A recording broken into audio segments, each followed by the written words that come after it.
इस वीडियो में हम भू-आकृतिक कारकों के अंतर्गत भूमि के ढाल के बारे में पढ़ेंगे।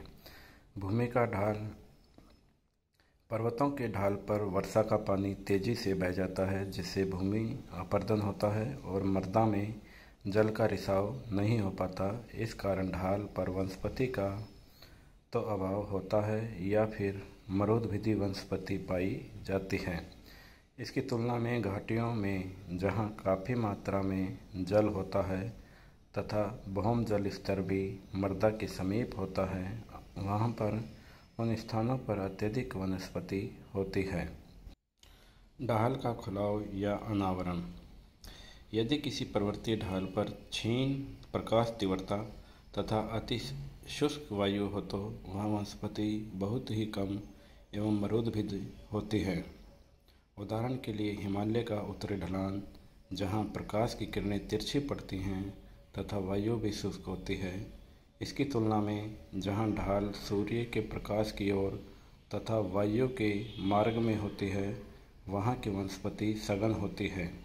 जैसे हिमालय के दक्षिणी ढलानों पर जहाँ प्रकाश पर्याप्त मात्रा में होता है और वायु में भी पर्याप्त आर्द्रता होती है, दोनों ढलानों पर प्रकाश तीव्रता, वर्षा, बर्फ गिरने, आपेक्षिक आर्द्रता और पवन गति में अंतर के कारण इन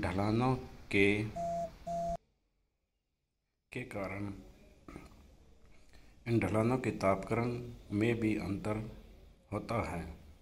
पर्वत श्रृंखलाओं की दिशा। ऊंचे पर्वत मानसूनी वायु के मार्ग में पड़ते हैं तो ये हवाएं पर्वतों से टकराकर व संघनित होकर वर्षा कर देती है, अतः यहाँ की वनस्पति समृद्ध होती है, जबकि पर्वत की दूसरी ओर का भाग पूर्णतः शुष्क रह जाता है और वनस्पति मरुदभित्ति प्रकार की होती है। उदाहरण के लिए कुल्लू घाटी के दक्षिणी भागों में घनी वनस्पति पाई जाती है, जबकि उत्तरी भागों में जैसे लाहौल घाटी में मरुदभित्ति वनस्पति पाई जाती हैं। असम में गारो, खासी, जयंतिया पर्वतमालाओं से बंगाल की खाड़ी से उठने वाली मानसूनी हवाएं टकराकर यहाँ वर्षा कर देती हैं। इन पर्वत श्रृंखलाओं की निश्चित दिशा के कारण असम में संसार की सबसे अधिक वर्षा होती है। राजस्थान में मानसूनी हवाओं के मार्ग में पड़ने वाली ऊंची पर्वत श्रृंखलाओं का अभाव होने के कारण अरब सागर से उठने वाली मानसूनी हवाएं इस प्रांत के ऊपर से गुजर जाती हैं, जिसके फलस्वरूप यहाँ कम वर्षा का शुष्क क्षेत्र ही रहता है। अगला है मर्दीय कारक। मृदा भूमि की सतह की सबसे ऊपरी परत है। इसका निर्माण चट्टानों के अपक्षय और पौधों एवं जंतुओं के अपघटन से बनने वाले कार्बनिक पदार्थ ह्यूमस से मिलकर होता है। विज्ञान की वह शाखा जिसके अंतर्गत मृदा का अध्ययन किया जाता है, मृदा विज्ञान या पेडोलॉजी कहलाती है। चट्टानों का अपक्षय भौतिक कारकों जैसे वायु, वर्षा, ताप, भूफिसलन आदि से प्रभावित होता है। रासायनिक कारकों जैसे जल अपघटन, ऑक्सीकरण, अपचयन तथा जैविक कारकों जैसे लाइकेन, कवक, जीवाणु आदि से होता है।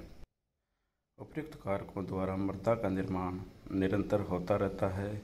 यह क्रिया अत्यंत मंद होती है। अगर मृदा में एक सीधी खाई खोदी जाए तो मृदा की एक दूसरी पर जमी हुई विभिन्न स्तरें दिखाई देती हैं। मृदा की इस प्रतिरचना को मृदा परिच्छेदिका या सॉइल प्रोफाइल कहते हैं। मृदा परिच्छेदिका को ऊपर से नीचे की ओर के स्तरों A, B, C नाम दिए गए हैं। इन स्तरों को संस्तरण या होरिज़ोन भी कहते हैं। संस्तरण A व B वास्तविक मृदा बनाते हैं। जनक सेल का अखंडित भाग संस्तरण C कहलाता है। A संस्तरण या A होरिज़ोन के बारे में पढ़ेंगे हम। सबसे ऊपरी परत होने की वजह से इसे शीर्ष मृदा या टॉप सॉइल भी कहते हैं। इसमें उपस्थित कार्बनिक पदार्थ अपघटन की विभिन्न अवस्थाओं में होते हैं। इसकी सबसे ऊपरी परत A00, इसमें पत्तियों व शाखाओं के आंशिक टुकड़े होते हैं। आगे A0, इसमें आंशिक अपघटित कार्बनिक पदार्थ होते हैं। A1, पूर्णतः अपघटित कार्बनिक पदार्थ ह्यूमस, जो कि खनिज पदार्थों के साथ मिलकर बना होता है। A1 के नीचे A2 व A3 परतों में ह्यूमस की घटती हुई मात्रा होती है। धन्यवाद।